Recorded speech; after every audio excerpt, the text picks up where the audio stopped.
Sostegno vuol dire andare nelle famiglie e in un certo senso mettersi a confronto con delle persone che sono in uno stato di sofferenza, che si trovano a loro malgrado sostenere i propri familiari.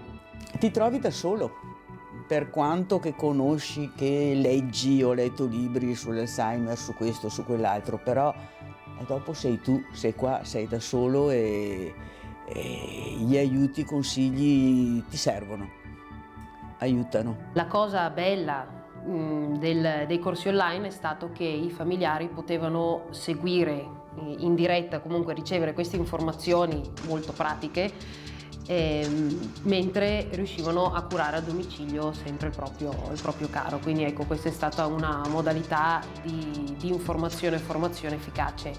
Parli dei tuoi problemi, cerchi di avere un po' di aiuto, qualche suggerimento se è possibile, perché più di tanto comunque sì, non è che uno si può sostituire. La necessità che si è evidenziata da questi incontri è stato proprio quello di ricevere dei consigli pratici, cioè proprio delle modalità e delle strategie pratiche nello svolgimento della cura di tutti i giorni del proprio caro. Si tratta di persone che, come dire, si sono trovate appunto dall'oggi al domani a misurarsi con una cosa che per loro era sconosciuta, e quindi il compito dello psicologo è stato anche quello di restituire una certa quantità di autoefficacia per far sentire queste persone meno impotenti e quindi spiegare un po' quelli che sono anche le manifestazioni dell'Alzheimer, cosa attendersi, il far accettare anche alle persone, ai caregiver, che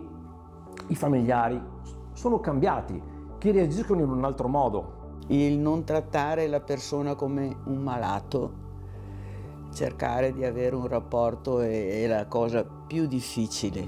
Per me è la cosa più difficile, che veramente mi riesce, non dico quasi impossibile. L'obiettivo era quello appunto sia di dare un po' di consapevolezza ulteriore che di fornire qualche strumento pratico al fine proprio di rendere più forti queste persone che si trovano anche a vivere, e questo l'ho riscontrato più volte, una sorta di ambivalenza.